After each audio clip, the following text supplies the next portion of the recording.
I was playing around with waffle stitch, and if you haven't learnt it or heard of it before, it's a stitch a stitch pattern where it's all done in trebles or double crochets if you're American, and it's front post stitches but in sequences, and it's a 2-row repeat. So first of all, I'll show you what I made.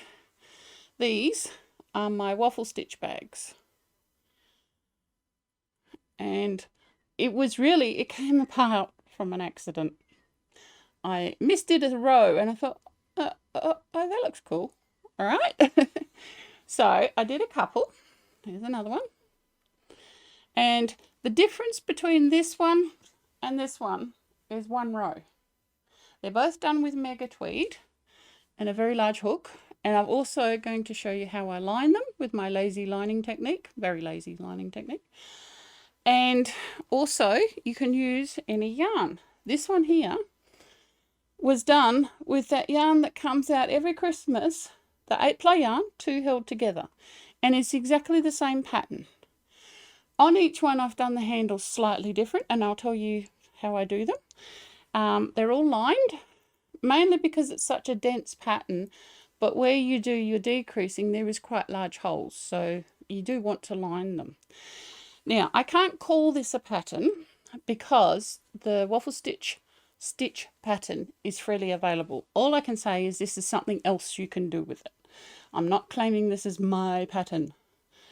Okay, this only used 3 balls of 8-ply, and these two used only 2 balls. And if you notice, this is the leftover from this because I ran out because of the 1 extra row. So that being said, let's get into the tutorial. Alright, so the first thing you need to do is you need to create the base. Now this will all depend on how big you want your finished bag to be. Now like this one, because it was a thinner yarn than the other two, I needed to make the base bigger before I started shaping it. So I will put the link to Fibre Spider's channel in the description, and I used his center out waffle stitch blanket tutorial to make my base. Right, so I'll get my one I'm going to be teaching you on. So this one here, I have stopped with the size of base I want this to be. Now for those who have watched other videos in my channel, what I did, this is all the little Shane yarns I got from the last video. I couldn't be bothered joining them up and weaving in hundreds and ends. I mean, I'm going to have to do that anyway, but what I did, I joined them up and I made a Franken ball. Okay, so that's what I'm going to use. So this is a lot thinner than this, so I can't tell you how many rows you need to make. It depends on the yarn you use and your stitch tension. This will be fine for the bag I want to make. So this is 1, 2, 3, 4, 5, 6 pairs of rows. So 12 rows altogether. When you make waffle stitch, it's a 2-row repeat. You've got the front side row and the back side row. Now, we need to stop increasing from the tutorial on a front side row. So our next row will be the back side, and it will give us the first decrease. Right. The other thing I'm also using is the Shane hooks that were in the last video, and they're going really well, so I'm quite happy with them. So I'm not going to tell you step by step how to do waffle stitch, because if you watch the tutorial you will know. What I'll do is I'll just do up to the first decrease so you can see what that looks like. So we just started our row. You'll have to hang with me for a bit. Just make sure I'm not going too fast. That's what I like about waffle stitch, is it's all trebles or double crochets if you use American terminology. There's no fancy stitches that you've got to remember different things of. So also what I did before I started, you might have noticed it, I've marked the middle square on each row. Because we're decreasing our bag evenly to make the teardrop shape, we need to find the middle. I've only done it on these two, and then I'll transfer these two across so I don't need hundreds of stitch markers. Pull some more yarn. All right, let's get up to the decrease.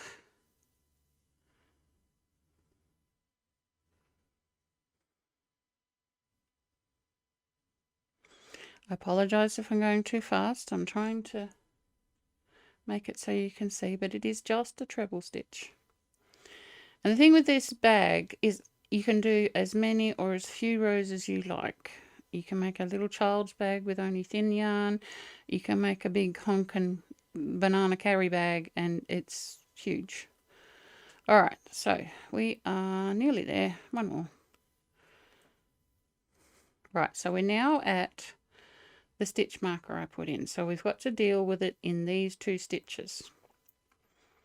So what we do is these are all front posts, so we're going to do a front post decrease. So we go like this and do half the stitch, and then we go like this and do half the stitch, and then we pull it all through. All right, so that's made those stitches into one, those two into one. I'll just do the next plain stitch, and then I'll turn it over so you can see. On this side, it doesn't really look like anything, but all it is it's made it into one. It's taken the bulk out of that stitch. So I'll keep going around, and I'll be back with how to do the decreasing on the other side. All right, so we are at the last decrease for the first lot of wrong side rows. I'm on the last edge before we go to the next row. So I'll just take out my stitch marker when it lets me. All right. So I'm going to do this one a little slow because I do go too fast sometimes. So this is a front post treble, and we're doing half the stitch, and then the next one half the stitch, the first pull through, and then we've got 3 loops on and pull through the lot, and then we just do the rest of the row the same way it's shown in the tutorial for the wrong side rows.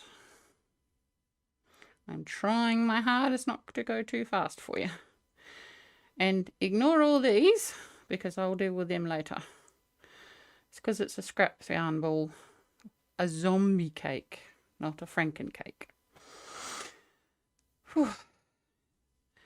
Here we go, nearly there.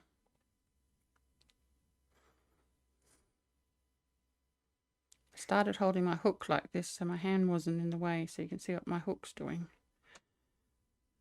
Only thing is, I'm only holding it for 2 fingers, and it can go flying off at the slightest moment. All right, nearly there. Still all doing front post trebles and 1 normal treble between them. As you can see, the yarn has changed colour while I was gone. And the last one, and the second half of the first pair, and then we join it up, going under the 2 loops, pull it through, and then chain 4, 2, 3, 4, and then we go back and turn. Right, so I am going to, now I don't need the stitch markers anymore because I will know when I come to the single pair here. Well, it's not a pair, the single stitch. Everything else will be pairs. So I will just get up to that and show you how to do the right side decrease. So as you will know from the tutorial, the right side is the opposite of the back side. You do the same stitches but in the opposite way. So what were front posts are now normal decreases, normal DCs, and what was back posts, what's happened here? Hang on, something's happened. Ah, I've missed a stitch. We've got to do that one. That's better. I'm going to leave that in. I'm not going to cut that out because I do make mistakes. What's happening there? Oh, yes. And then we go like that. And then like that. If you come across a weird stitch, a stitch you've done slightly wrong, you don't have to pull it all apart. As long as you know what your stitch should look like, you can often fudge it to look like it's right. Only you're going to know, so it all depends on how much of a perfectionist you are. In case you missed it, one of those stitches back there was not right, but it looks right now, so we fudged it.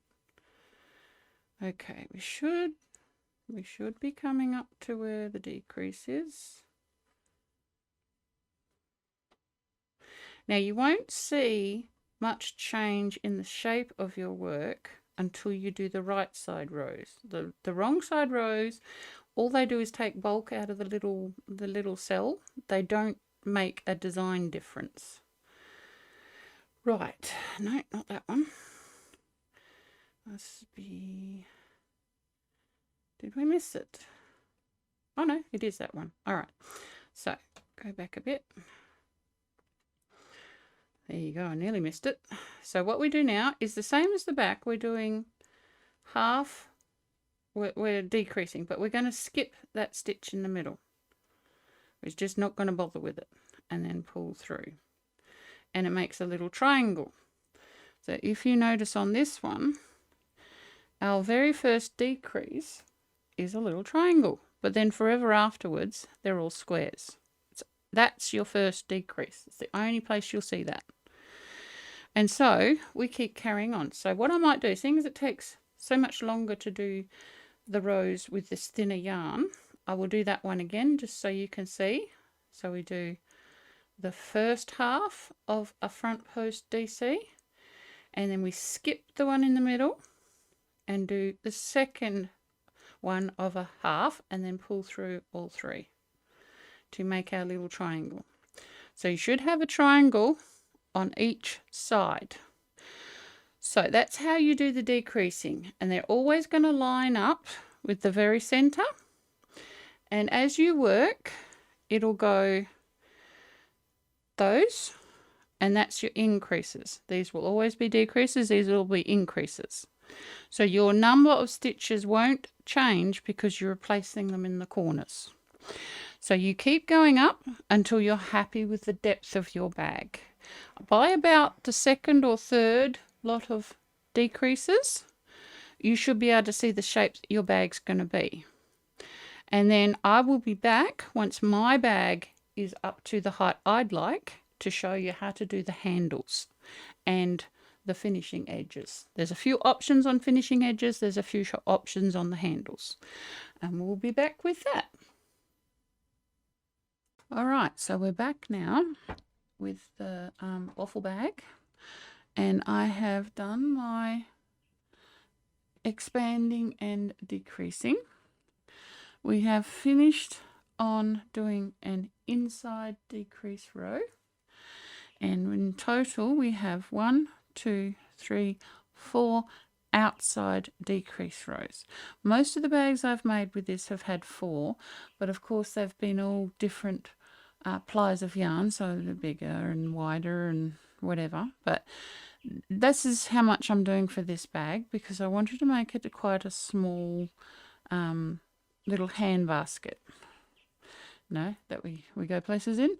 But all right, so what we do now, we're in our increasing row beginning corner, and we want to chain for the inside of our handle on our bag. So this, I'm going to chain 25, 2, 3, 4, 5, 6, 7, 8, 9, 10, 11, 12, 13, 14, 15, 16, 17, 18, 19, 20, 21, 22, 23, 24, 25. Now, 25 is the length of the handles on the pinky coloured one and the green one. But as they are a thicker yarn, that it went further. I just wanted to do the 25 to show you. So for this bag, because the ply is a lot thinner, I'm going to need to do a longer handle. Now you need to check your handle without pulling it. So like that is only barely going to make it across. So let's go up to 40. That's 25, 26, 27, 28, 29, 30. I'm also trying to do this chain fairly loose. 31, 32, 33, 34, 35, 36, 37, 38, 39, 40. And I'm doing it loose so that I can work back into it without too much trouble. Now, what I'm going to do here is I am also going to... should I do that or shouldn't I do it? No, I think I'll do it like that. No, that's not going to work. Let's do it this way. As I said before, each one of these bags, I've done the handles different. So each bag, as I come across it, I'm going to be altering how I do my handles. So this is this bag's way. So I've done that with a double crochet or a treble if you're doing English terminology. Only because I need the height, because I want to keep on the openings sides of the bags. So this is the whole side of the bag, which is the inside of the strap, whereas this is the openings sides of the bag, which is where it hangs open when you put it down. And I needed the height so I could carry on doing the waffle pattern. So we'll just go across here in the waffle pattern. This is very much a bag design that you can adapt to what you want. I do have enough left of my zombie cake. I'll just show you. This is what I've got left to make another one. So I'm making this one a bit smaller so that I can show you, and then I might make a second one and use all the yarn up and make quite a large bag. The thing I like about the smaller yarn is that the holes are smaller. I'm still going to line it, but the holes are smaller in the patterning, which is like these gaps here. Can you see that? That hole there is quite a bit bigger on a larger ply yarn, which makes sense, but the smaller ply yarn gives you smaller holes. So carrying on across with the waffle stitch pattern, and we are still going to do the decrease in the middle. Just keep going. These are just the normal stitch, waffle stitch pattern.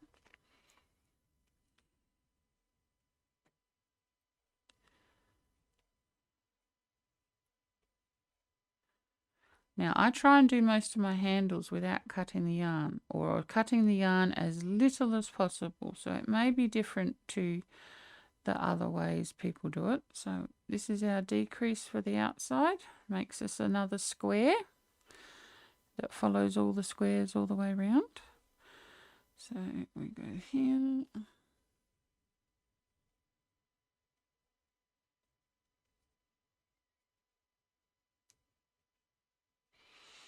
Now I don't like too thinner handles, because as soon as you put weight in a bag, the handles start cutting, like on your shoulder or on your wrist or on your hand. So I like to try and do a slightly thicker handle so it does not going to cut into you, and it can spread the weight evenly. No, just about there.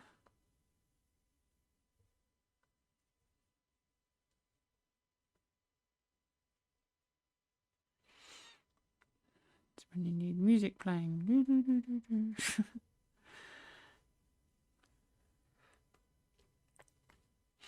I have to say this yarn is quite nice to use. It feels nice.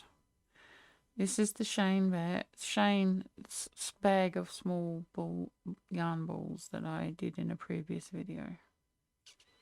Alright, so we're back to the next increase corner. Now, if you look here on this corner, I've just done one to get me there. So what I will do is I'll repeat this here. So there's one in the center, and then we chain our 40.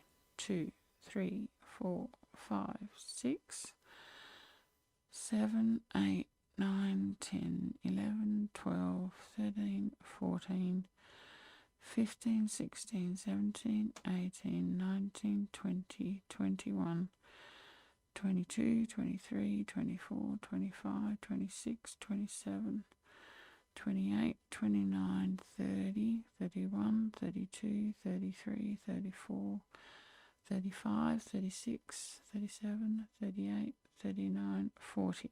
Right, now turn the bag. So we now have, that's the first handle at the back. This is our next handle. And we are going to do the same thing and join it with a double crochet into the increasing corner. So we're missing the sorry, I'm a bit low. We're missing the decreasing corner and joining it to the next increasing corner with a double crochet so we can carry on our pattern. And we do the other side. So the two opening holes or sides are one row higher than the hole sides where the handles fall in. Just one row or half a row even taller.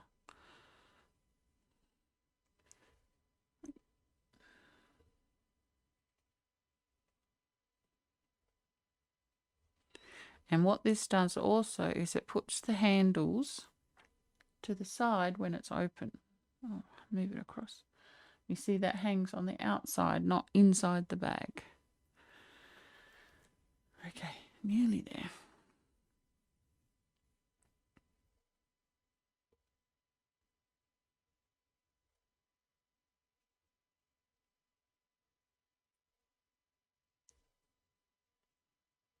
Yes, I know the brown colour is not the greatest colour, but that's the war. I put all the yarns into like a rainbow ombre order, and that's the one we're up to. The next one is a darker version of this, which is probably a good colour for handles, but it's not the nicest colour in the world, but it'll do. I'm sure there's somebody out there that really likes this colour. Not my first choice, but I do like how the pinks went. The pinks from the bottom, they look nice. It's actually a very 70s colours, especially with that orange below it. If you like my what I've been showing on my channel, please consider subscribing. I do have more things planned, and hopefully it will keep growing and people enjoy what we're doing.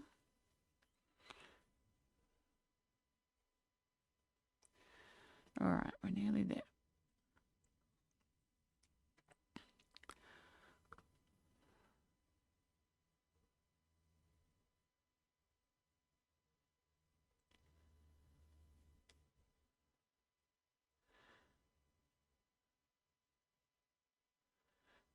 And nearly done. One front post. Two of these. And then the last one is into there. Right, so we've done a complete copy of the stitch pattern between the two handles, and now we're back to the first handle.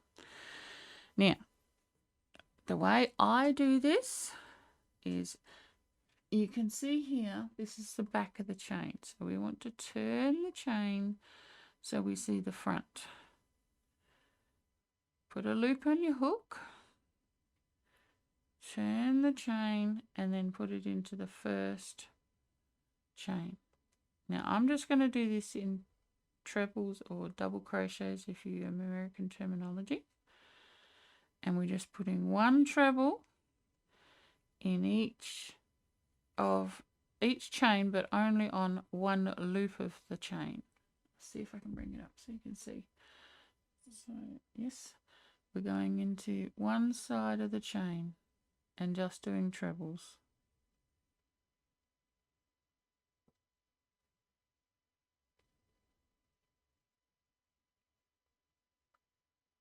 Okay. So that's our start. That's the end of the waffle stitch there, and now it's just trebles.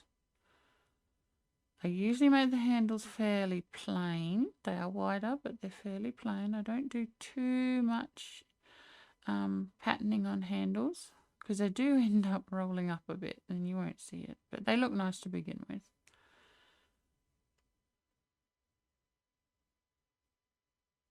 Let's get that through there.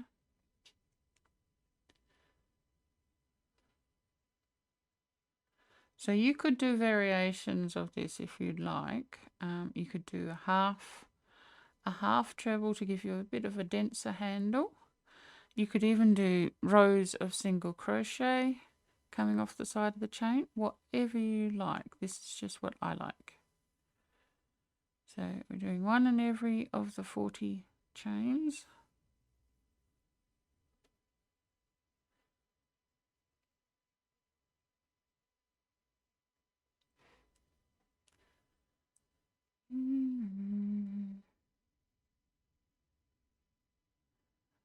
Like this. I'm also using a 5mm hook. I think I forgot to say that. The Shane yarn to me has the feel of an 8-ply, but with waffle stitch, you've got to use a hook thicker than you normally would. Otherwise, the weave itself gets too dense, too thick to work, and it doesn't feel nice. I don't know whether you've noticed, but when you do acrylic yarns with hooks that are too small, you actually lose the softness of the yarn. It doesn't feel nice. It's a very subtle thing, but I think with this, if I was doing any other pattern than waffle stitch, I would use a 4.5 or even a 4, but because it's so dense, I use the 5. It just allows the the smoothness of the yarn to come through. All right, we're nearly back to well, not back, across to the other side.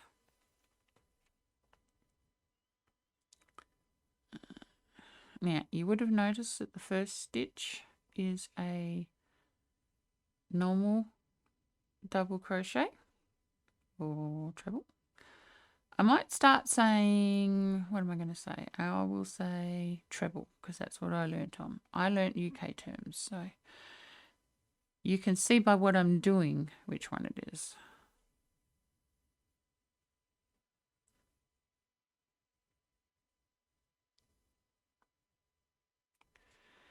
And 2 more. 1,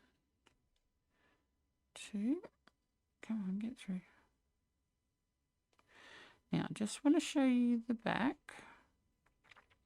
So that's our half of a handle, and as you can see, the bottom chain is still there, and if you go the back bump is still there. I'm only doing it on the top chain.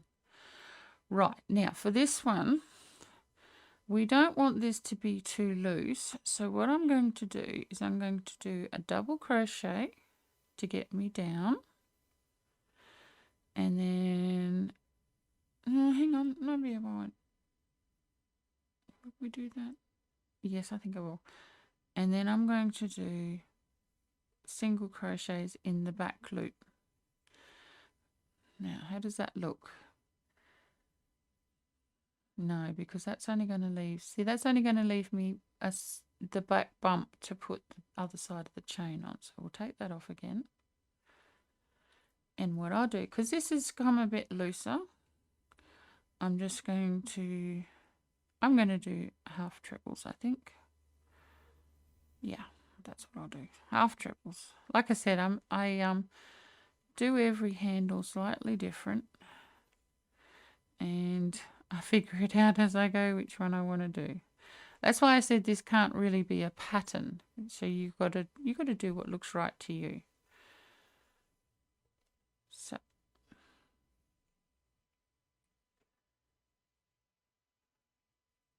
Now, as you can see, it's making a nice line here, which finishes off the waffle. It doesn't finish it off, but it gives it a nicer edge. And that's just working into the back loops with half trebles. What's happened there? No. There we go. No. Once again, this is making the opening sides longer and the whole side is staying the same because we're just going on the outside of the chain. Ignore the tails, I will deal with them later.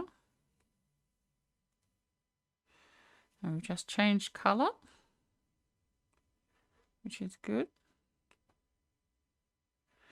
Now, because this is one of the last rows, I'm going to do a 3-stitch decrease here. I'll try and bring it up closer so you can see.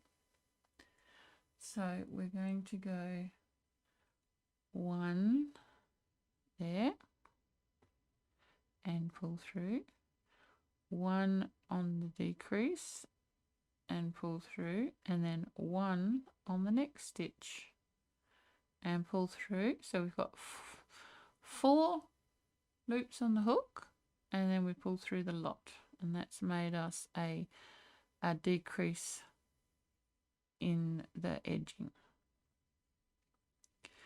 It's not as sharp of a curve, but it is still keeping the curve in there. So still going along here.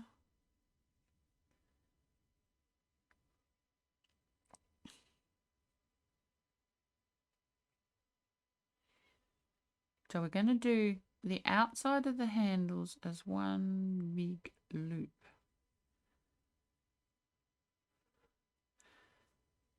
Of course, your amount of stitches will be different to mine, or might be the same if you get the same ply or you want to do the same thing, but I'm just showing you what to do on each row, and I'm not giving you numbers that you have to strictly stick to. Yes, I've done 40 chains for my handles, but they may not be the right count for your handles. So just keep that in mind. Now see, this is our last stitch before it becomes the chain. So this one is still a half treble, and then we go to the full trebles to get us over the top to the other side. Not half trebles, full trebles. And as you can see, the next colour is just another slightly browner colour.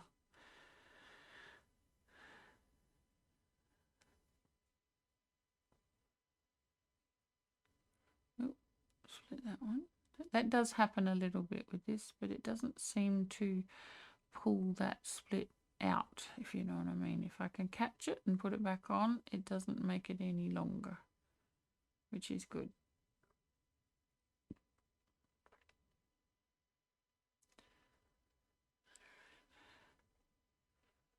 Slowly work your way along. Oop.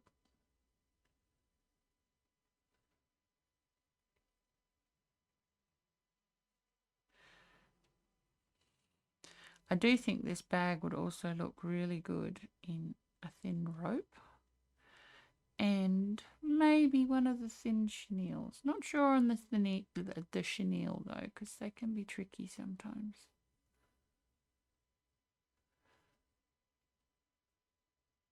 I've made the other ones as gifts for Christmas this year, so that's worked out.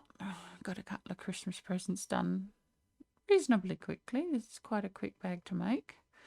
Thicker you yarn, the quicker it is, but yeah.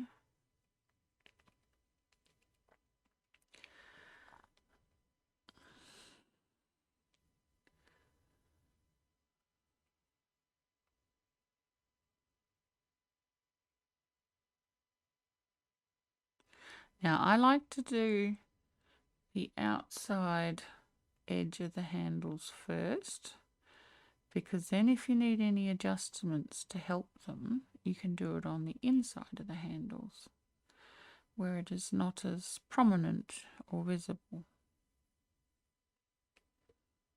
you know, like if you end up with waving or a bit of funny yarn that's not sitting right, you've got the inside to fix it up on. I'm a big proponent of fudging your mistakes. So fudging means not pulling them out, but making them work for the rest of the project, either by hiding them or making them a design feature. Life's too short to pull everything out. You never finish anything if you have to have it perfect. That's wrong, actually. You will finish less if you have to have everything perfect.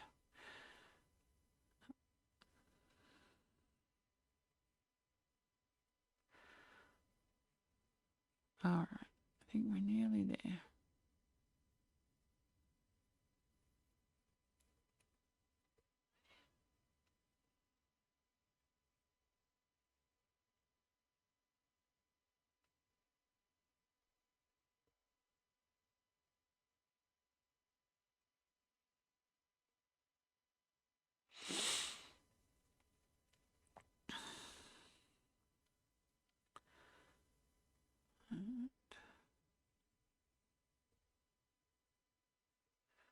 Last couple before we do the other side.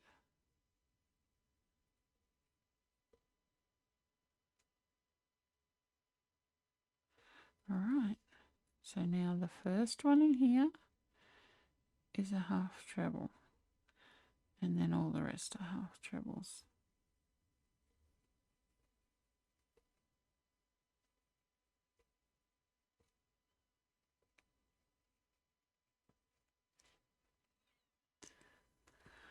All right.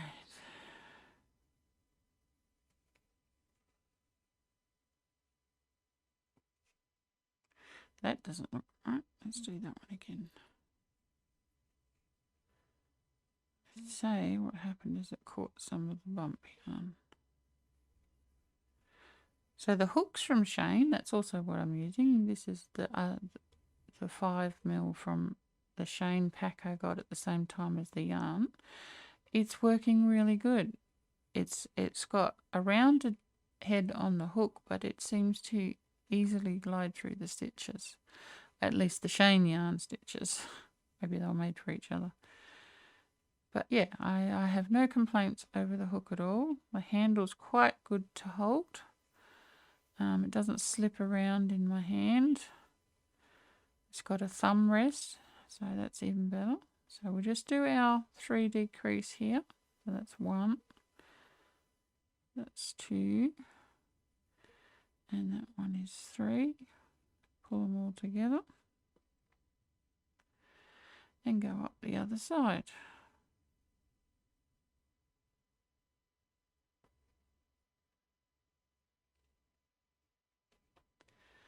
As you can see, that's all our half double crochets. And we should be nearly back to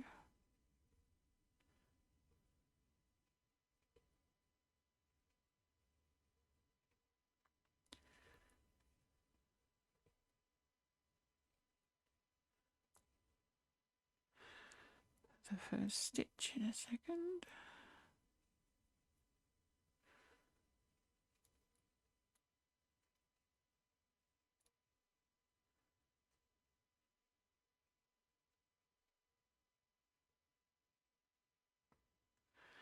All right, so that one there is our first stitch.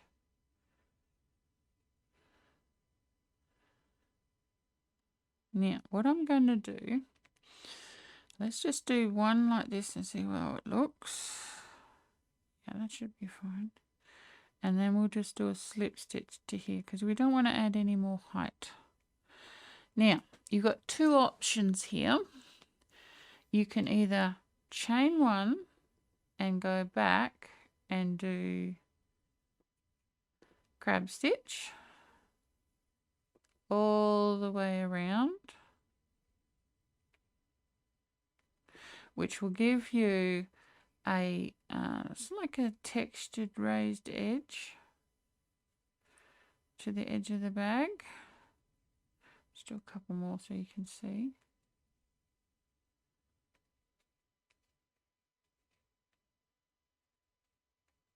Right, so you can see that that's made like a thicker type edge. I do actually like that for this one. I might do that one. Your other option, which I'll just pull it out so I can show you. Right, so this is our slip stitch getting us to here, is to do a single crochet back loop. Now that is going to give you a smoother edge. You can see that. So it's really up to you which one you like. This one allows your edge to lay flatter if you like that, or you can go and do the crab stitch, which is the other way. Myself, I think what I'll do is that I will go back to there. I will do my slip stitch here, one chain, so I have a bump, and I'll change my mind and I'll do the single crochet. Now I'll put that bump there so I can join it up as a smoother thing. Yes, I was originally going to do the crab stitch and I just changed my mind because I actually like the way this looks. So we're going to do this single crochet all the way around, but what I'll do is I'll pause the video, I'll do that, and I'll be back to show you how to finish that off and then to do the inside of the holes. Alright, we're back again. We've done the single crochet in the back loop all the way around, so all the tops of the handles and into the openings. Now where the decrease was, we've just done a single crochet into the top of the decrease. I just held the yarn tight so it didn't stretch too much. So we're back to where we started.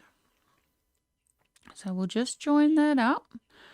So we're missing the chain one I did and just going into here with a normal slip stitch. And now I do 2 chains just as a securing because we're going to pull the last one out. You see? Pull it tight so it snugs right back down, and that is all I'm going to do for the outside of the handles. So now I go to the inside. Now we need to look at it and say, do we want to add more to this? I think we probably do. I don't think that we need another lot of DCs, but maybe just either a single chain or a half treble just to finish it off. So we get our yarn, make ourselves a slip knot.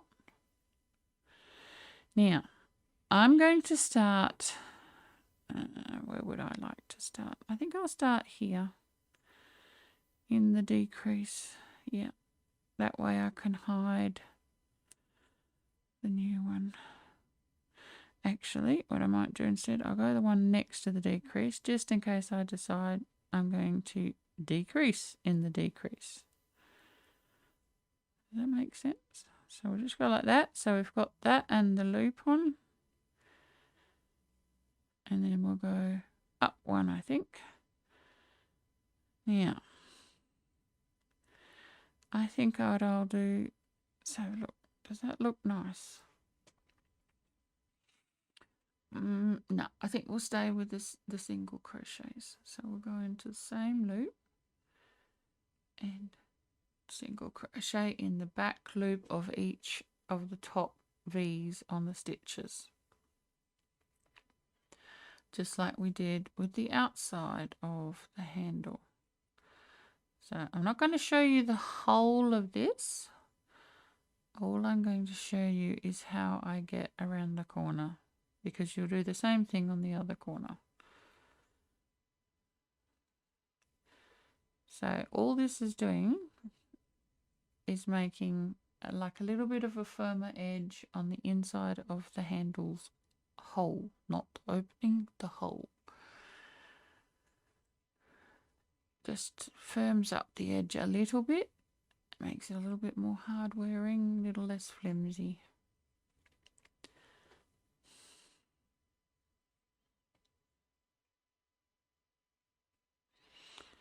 Okay.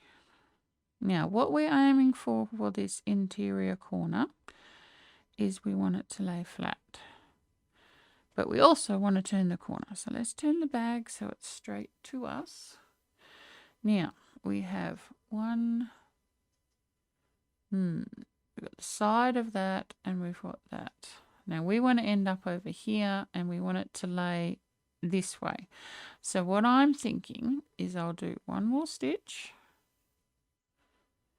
Then I'll put my finger on it so it can't stretch out. We'll take one from the side of the stitch and pull that through. And then we'll take one from the corner so we don't end up with a hole. And then we will take this outside edge of the chain.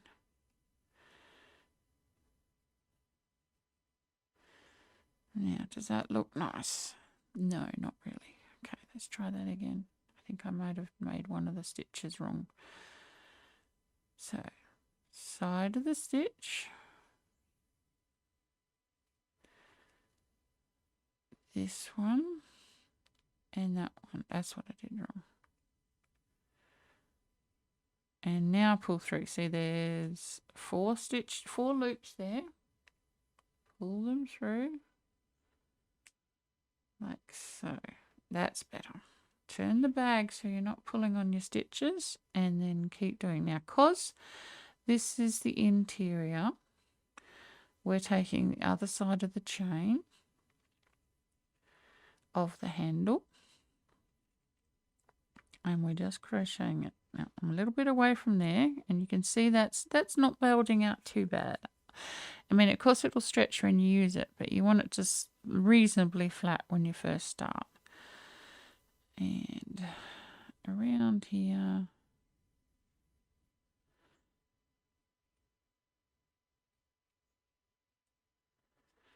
Keeping on going.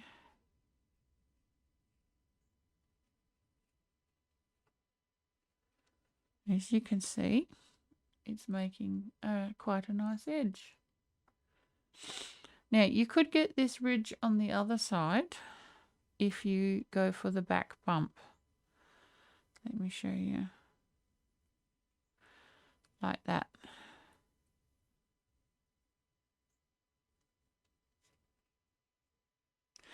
Now, do we like that? Have a good look. You know what? I do like that. How much have we done? Not very much. Let's go back to our chain, our corner. Pull out what we did. And then we can't. Can we do that? Yeah, we could do that. So we take back the two. Then we want that one there, and the back bump, whereas we took the front of the loop last time. Through all four, and then away we go on the back loops. I did say to you that the handles change. So you could keep going the way I was, or you can do it this way. It is a little bit more tricky, but it is making your handle look more planned, if you can see that. So you've got that loop there, which is echoing the loop here. Makes it look fairly neat. We like neat. So yes, this will it'll go a bit slower. You can still carry on with the single crochet in that single loop. That's not a problem. It's your bag. This is also different to the way I've done other bags. So it really is your choice. I'm just showing you what this bag is telling me it wants to have. Admittedly, it's a little bit more difficult to get the back loops on, so feel free to stay with the other way.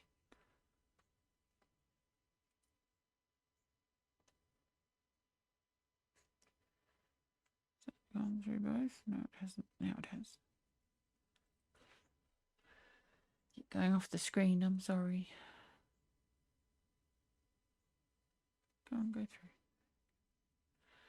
See? Coming up nice. And the handle doesn't have that tight bit in the middle from the chain because we're using the bump. That's what usually makes chain-scented handles. Not chain-scented candles, but chain-scented handles have that tight part going down the middle. That's because the bump, because you're pulling one row of stitches is on the one loop and one other row is on the other loop, the bump gets left behind and it gets tighter and tighter. So if you can take the bump out, you will lose the tight chain in the middle, which we have. We've got a nice flat handle. See, there's no strain on that and it's laying flat, which is what we want. Keep turning your bag so the weight of the bag isn't pulling your stitches.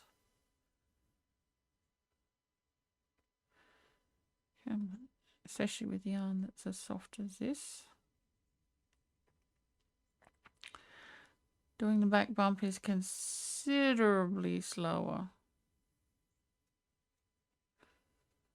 but I think it's nicer. Luckily, my first chain wasn't that. Sometimes if you're having trouble getting the back loop, is to put the first loop on your hook. There we go. So you just get that out the way and then you can hook it under the bump. See if I bring that up to show you. So if the back bump is hard to get, hook the front of the crochet hook under the front loop and then the back's in the right position to get the bump. Show you again. Hook and then the back of the loop, the back of the crochet hook is in the right place. Hook, bump, hook, bump. So just pull that out the way and then the back end of the hook goes under the bump.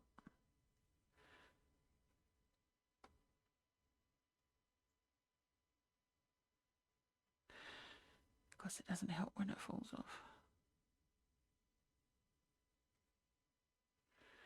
Don't think we got it all in. There we go. Now we got it all.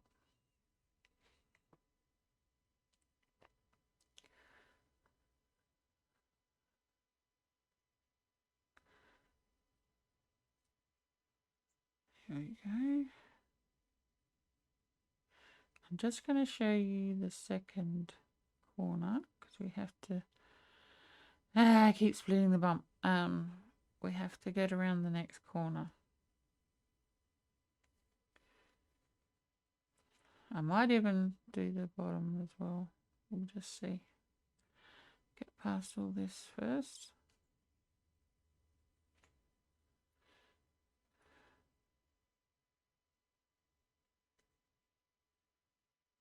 Get involved with what I'm doing and I don't look at the screen to make sure I'm still in frame. I apologize. I'm still new to doing this.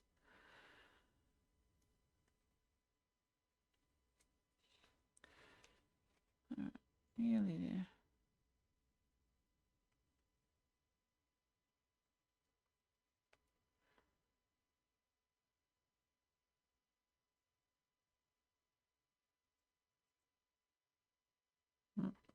That one didn't work. But it did loosen it to be able to pick it up on the second go. There we go.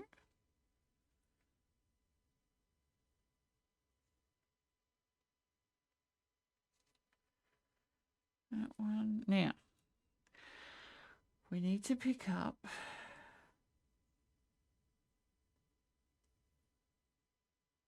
that one there. That's the back bump for the last stitch. We need to pick up the one on the side. And why has that gone like that? It's split. Try that again. Yeah, there we go. And then we need one more. So let's get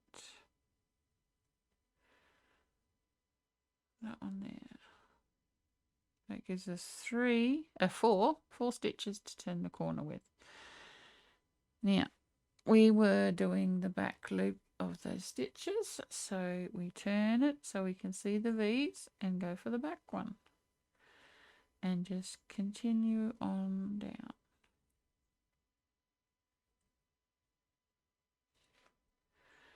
Bit of fluff there, take that off.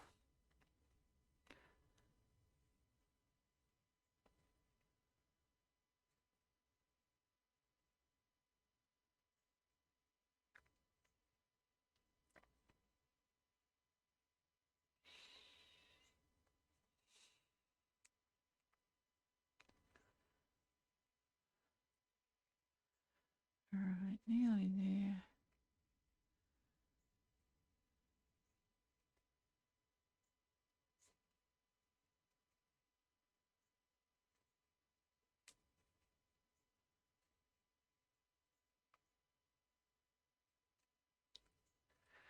Alright, one more. So, to close this inside of the handle, we need to do a decrease in this corner. Now, we've been working on a 4-stitch decrease. So, what I'm going to try first, this may not work. This is our center stitch here. So, there's one loop on the hook, so we don't need that one because that will be too many stitches. So, one on the hook, so we've got that one, and then we're going to have the beginning stitch here, which we can do that. We'll go through the 2 loops, pull through there, and then pull through all those. How does that look? I think that looks fine. So then we just go 1, 2, and cut it off.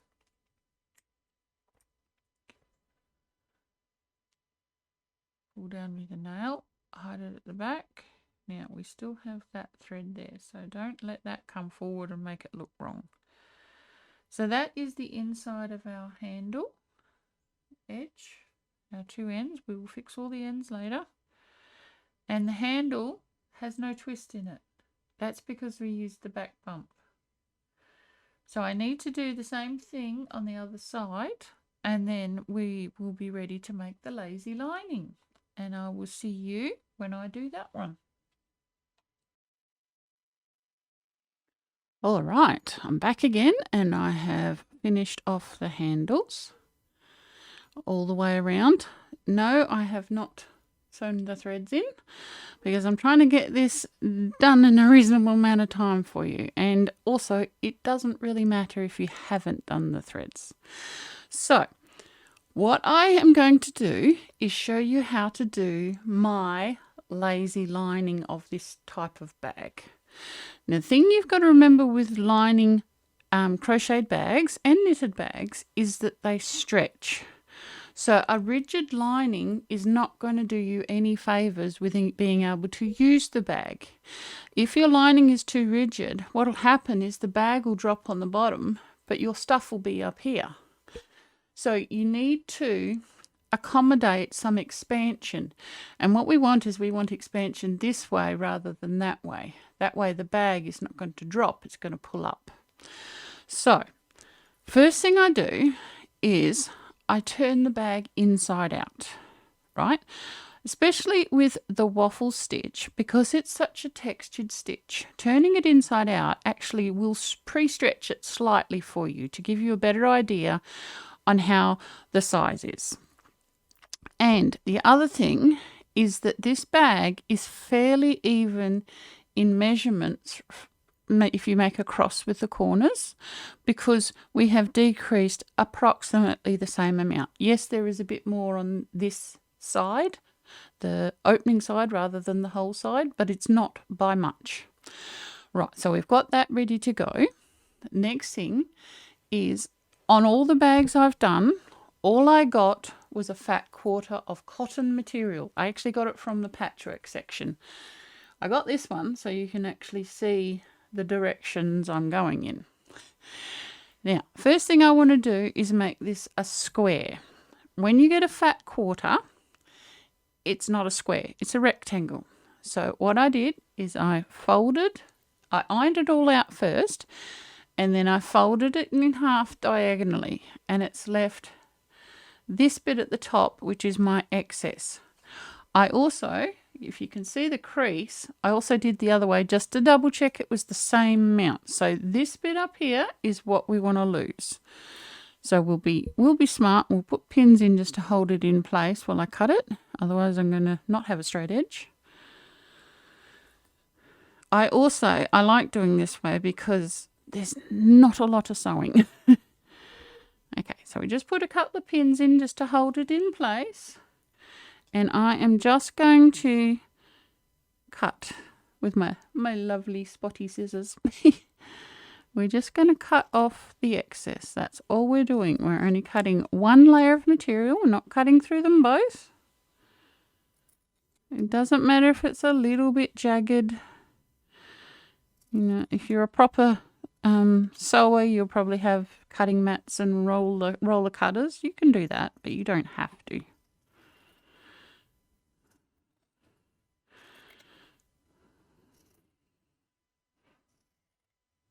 Right, that is the only time we need the scissors, and we have this nice little bit left if you want to make something with it. I wouldn't throw it away. Okay, so we take our pins out and we're left with, let's get the pin thing out of the way, we're left with a reasonably square. So open it out and you can see with the ironing I did that we have, that's our crossing point, and that crossing point will correspond with that one there. That is the very center, our magic ring in the middle. So we put that straight down on top of it, and if you want to, we can put a pin in that. You don't have to. I might do it, but also I don't want to get the table cover caught in it, so I'll just lift it slightly and just put a pin through the lining and the bag, just to keep the center in the center. Now, line it up so you've got a corner going to each corner of your fabric. And we will start with the one that's closest to us, because that will be the easiest. I might just move that slightly this way. I have put the camera up a bit for this way, you might have noticed, just to give me a bit more room to show you what I'm doing. All right, so we've got our, you can just see it, there's our crease from ironing. So we just gently bring it up, and I'm going to pin it where I imagine the point would be if the handle wasn't there. Okay, so I'm going to pin it on the iron seam where I think the point would be. All right, so we've just pulled it up. We haven't stretched it. We haven't done anything fancy. It's just a pin to where we think the point would be if the handle wasn't there. And so we're going to do that all the way around. What I might do is I might do the opposite corner because it will be easier to do. So just lay your ironed line along the increase line that's on the corner. Just like that. Don't pull tight. You'll be able to feel the bag underneath. You just want it smooth. And put a pin in. Just like that. Just to hold it in place. Okay, nothing fancy. Like I said, this is my lazy lining. Nothing complicated about this. So we just turned it, what is it, 90 degrees? I think it's 90 degrees. And we're doing the same with this corner. Bring it up and pin it where the corner would be.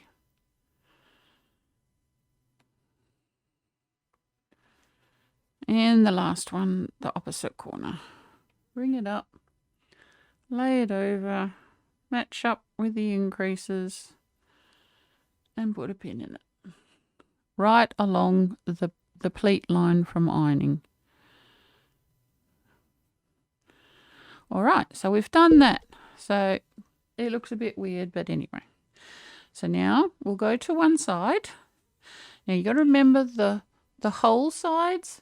The hole sides are lower than the opening sides. So don't forget that. And we'll just flatten it out a little bit and find the middle. And just gently push the bag from underneath. Line up that so it's straight.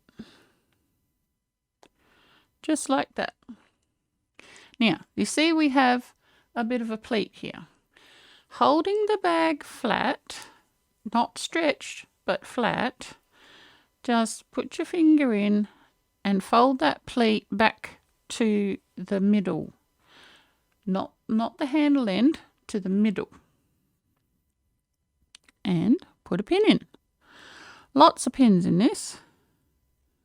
And you have noticed, I hope, this is the right side out. Inside is against the wrong side of the bag, so that we're not going to have to change anything when we're all done. Right, so do the same on the other side. Just pleat the fabric back towards where your pin is. Make sure that the bag is flat. And we're aiming for them, if they don't cross, to at least meet. All right.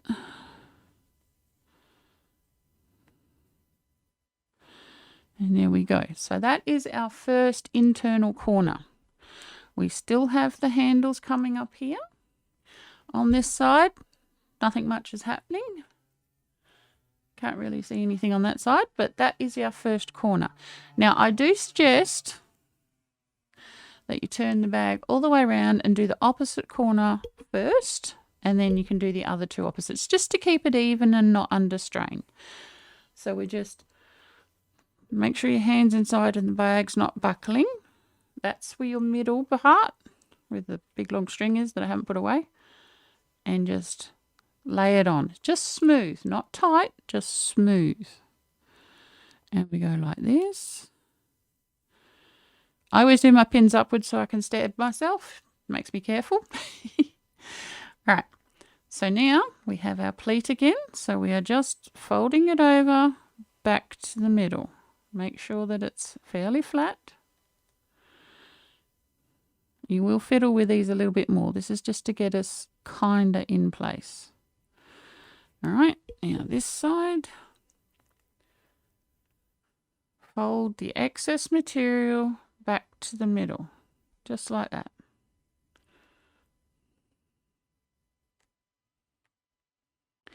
And what this does is it gives you a bit of room for expansion sideways. I know it doesn't make a lot of sense now, but it works. Flip them out like that and then turn it this way. So now we're on the opposite corners. Fold it out that way. Luckily, with stripy yarn, we can pretty much guess where the middle is. I reckon it's this orange stripe here. Orange? Yeah, it's orange. Orangey pink. And just put a pin. You don't want to, can't say it enough, don't stretch the bag, the crochet work behind. You want it to match the cotton. And then we just fold it back. Make sure there's no tight areas. We're just being lazy.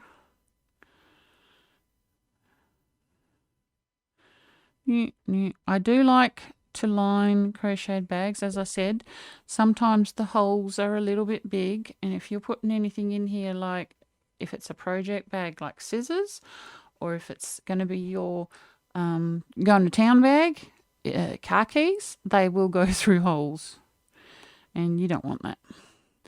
All right, one more to go. Now, it's possible the opening sides of the bag will have more of a crossover. It's not the end of the world. All right, so this is our strap here. Not strap, this is a stripe. We find the middle and we line up the stripe with the middle and put our pin in. All along that line that we've been following. All right, trying to keep it in frame for you. Fold that over. Make sure underneath is neat.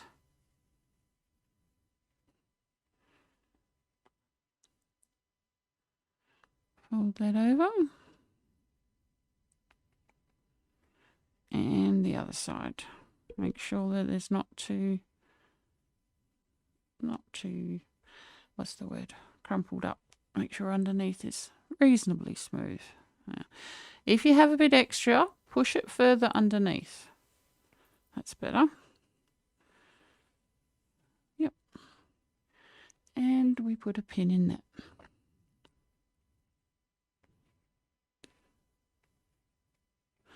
All right, so we've done all that. So that's our shaping put in our bag.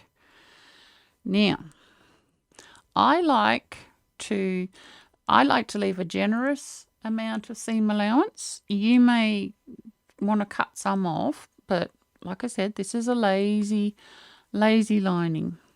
So keeping that with my hand, I'll pinch where I think and fold it under. Now, is that too much? Put it back where it was. It does take a little bit of fiddling. I like to have it, if you can see, just a little bit of the, what do you call it? Edge of the bag showing. Might do the other one too while I'm at it. And then this one, because this is a bit higher on the handle side, I fold it like that. So that we've just tucked all the raw edges inside. Told you it was lazy. Okay. So next we want to do the other corner. So we're down here. We'll go this side first. Pinch it where you think. Remove your pin. Fold it under and put it back. Now you see I've got too much here. I can see it. So we just fold a bit more. Try that. That looks better. Make sure it's laying fairly flat underneath, which it's not. What's it doing? It's folded up. That's better. So, because this has lines, it does give me a bit of a guide where to go. All right. So now we're pinching this at the top edge and folding that under. And I think that's pretty good actually. You see, that's where I don't know if you can see. No, you won't be able to see. That's where my original line for the corner is. So it has shifted slightly. It's not terrible. It'll do. And we just put a pin going towards the top of the corner. Right, so we've done those two corners. All the raw edges have been tucked in. Now, the middle. We want to reduce these 3 pins down to 1 pin. So what we do, take all 3 pins out. We let them come up and just smooth and fold. Is that enough? No, it's too high. So we need to smooth and pinch down further. Is that enough? That's pretty close. We'll just put that like that for now, because now we have to do this side.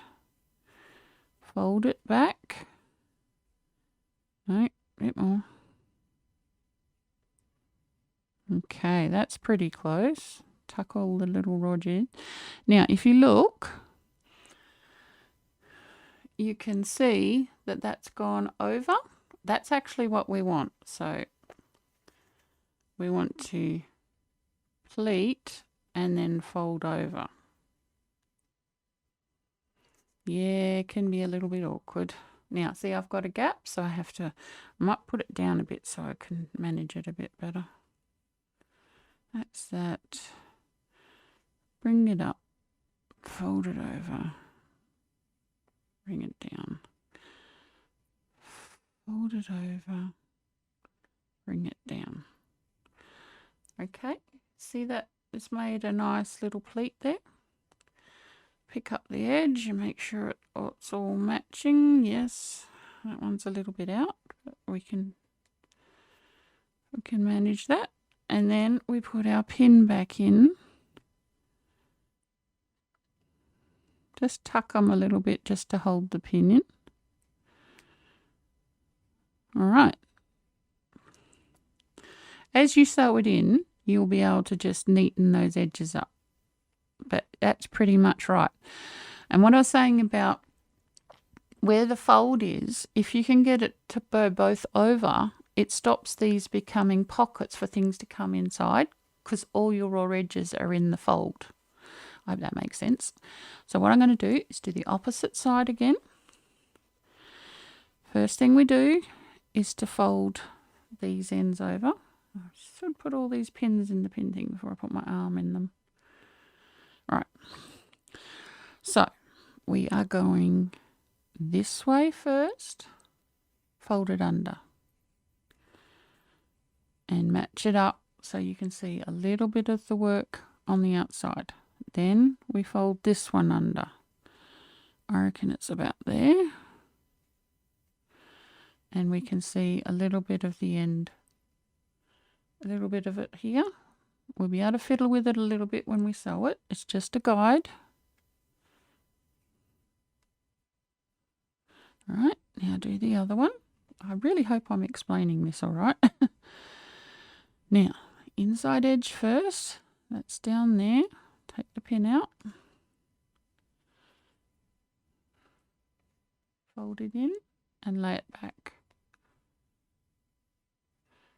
Can you see that? Can you vaguely see the crease there? I'm still trying to point that towards the top corner.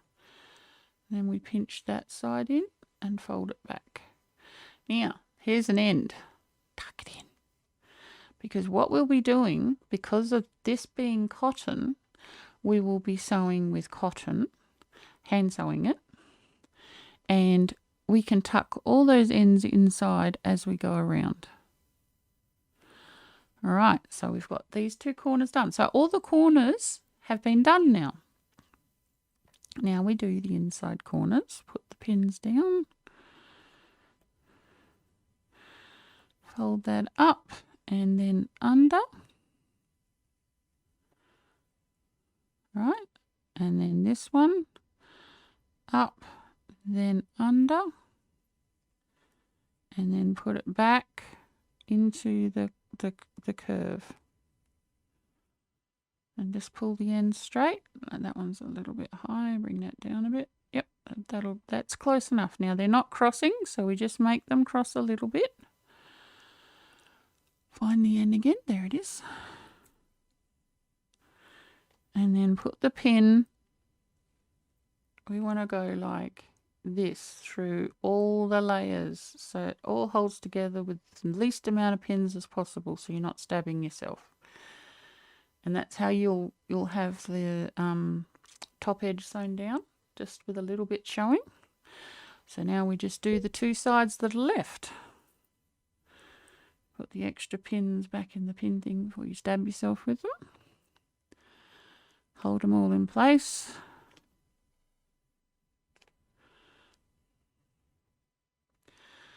All right, keeping the middle in place. Bring these across so that they are crossing. Fold that over. And then fold that over and tuck them behind. Now this one is a little bit messy. I will fix it up. I'm just trying to show you how we set it up. That's pretty good actually. And put a pin in.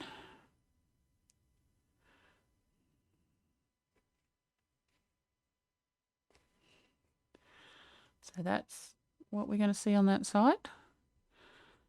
And that's what we're going to see on that side. Now we've got one more corner to do. Put the extra pins away. Hands are cold, all my rings are spinning. All right.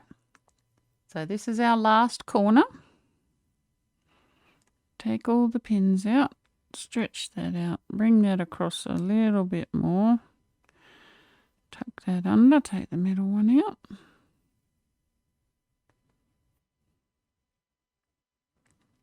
And then we take this one out. A little bit more, cross them over, tuck it under. And put it there. Put the pin in.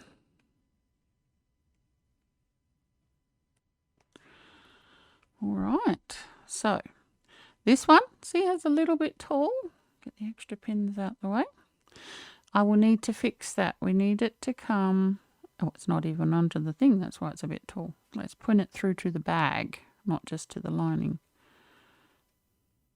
That's better. Right, so that is how we pin the lining ready to sew. And the only way I sew, do I have one that's, oh, here we go.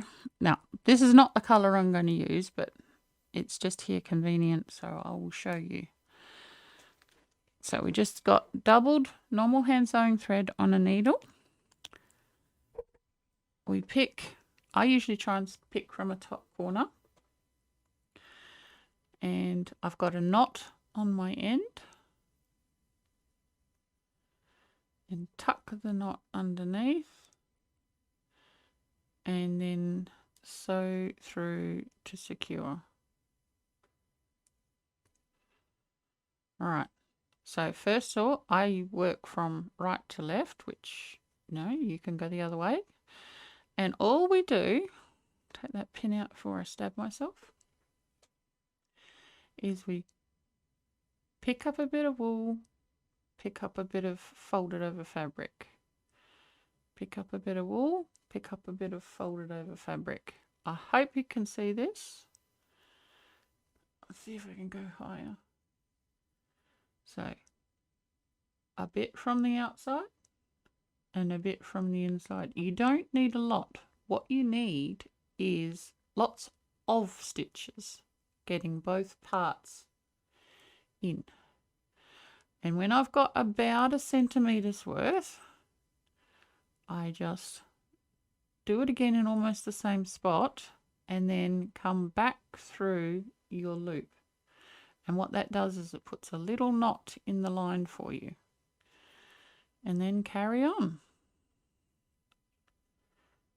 Keeping on, a little one from the bag and a little from the lining. A little from the bag and a little from the lining. And you work your way around, and this is all you're doing.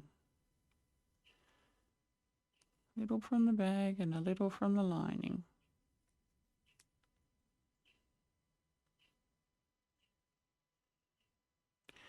All right, and so now I've gone probably a little bit further than last time, but it doesn't matter, long as you do regular knots and pull that tight. All right, so you can see that it's called an overcast stitch because you're overcasting the edge. And what I'll do is I'll just put the pin in there so I can stab myself later. Let's just turn the bag outside.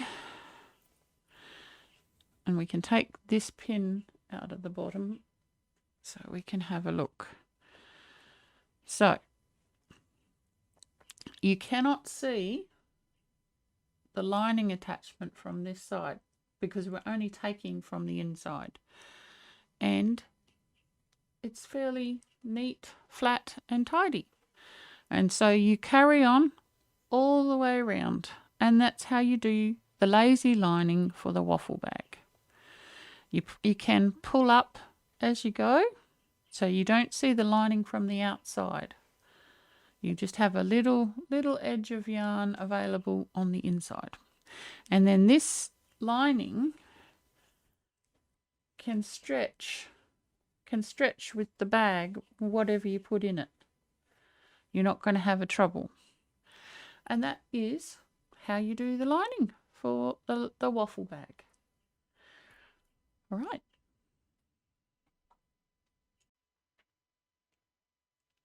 And now I can show it to you all finished.